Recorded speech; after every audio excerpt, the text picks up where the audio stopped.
Hello, I'm Steve White, and I'm the Diocesan Treasurer and Chairman of the Finance Committee. And thank you, Bishop Deedy, for giving me this chance to talk about my report.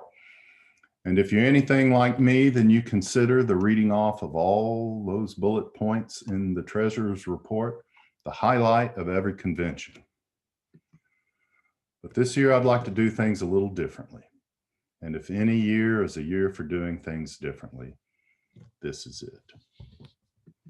So what I've done is submit the Treasurer's report in writing, and it's posted on the Diocesan webpage. All the bullet points are there in their glory. We had a good year in 2019, clean audit, broke even, investments were good, and we had an adventurous year in 2020. But with all the things that have happened to us and our diocese and our nation, we're still on track for doing pretty well again. The budget was revised, assessment relief was given to parishes that requested it. The processes have been adapted for remote working, and investments are coming back from their tumble. Like I said, it's all in the report. What I'd like to talk about today is what it feels like to do this work when the Holy Spirit is blowing through our midst. That's what I think happened this year.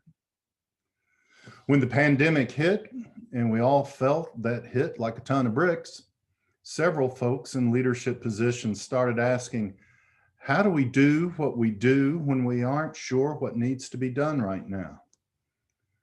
To answer that question, the diocesan board got together, trying to peer into the darkness and discern what needed to be done. But first they prayed, and the Spirit moved. And the result of that is that the board concluded a few things. The board decided to revisit its priorities and come up with new priorities that respond to the circumstances that our nation and state, our friends and families are encountering during all the turmoil and strife of 2020. The board then decided that the diocese needs to be leaner and better able to respond to changing circumstances on the ground in our districts and in our parishes, and to do it in such a way that it reflects our commitment to our mission, vision, and rule of life. As Jesus teaches us, we need to travel lightly, and if something is no longer working, we shake the dust off our sandals and keep on trucking.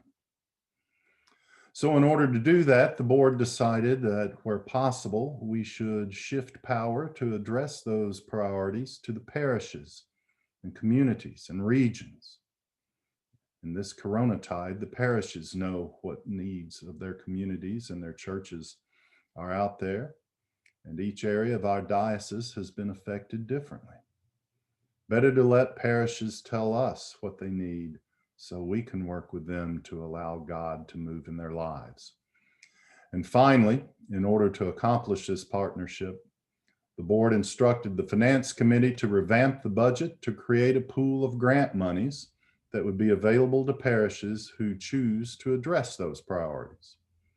A process and application were developed to facilitate this, granting up to a maximum of $5,000 for chosen proposals.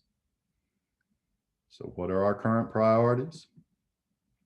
Those priorities are addressing racial justice and reconciliation, creating a welcoming, nurturing environment for new Americans, raising up new leaders among our lay adults and youth, increasing community formation and neighborhood regional connections, providing technical support for parishes to explore new ways of worshiping, serving, and stewardship, and supporting lay and clergy well-being. Last summer, a notice was sent out to every parish informing them of this process and asking them to submit a proposal to address one or more of those priorities. Several grant proposals were received. To date, we have awarded 8 grants for technical support, 1 grant to raise up new leaders among lay and youth, 1 grant to increase community formation, and 1 grant to provide a welcoming, nurturing environment of new Americans. The board intends to have 2 granting periods in the winter, spring, and in the summer, fall, as funds are made available. Now, this is a new way of working together in the diocese, and frankly, I'm excited to see what happens when we move forward. But more than that, I'm excited to witness the movement of the Holy Spirit in this diocese.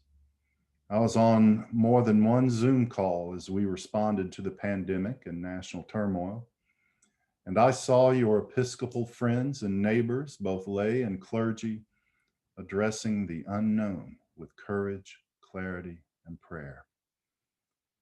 And I saw the bishop and staff lean into and encourage these changes with an openness that warmed my heart. And I saw Kathy Hobart rise to the challenge and practically reinvent mathematics to revise the budget and put numbers to those dreams. And for all these blessings, human and financial, we give thanks to God. Like I said at the beginning, I love my boring old report with bullet points, and God willing, one day we can return to that. But what happened this year was so moving. What happened this year was so extraordinary. What happened this year was so holy.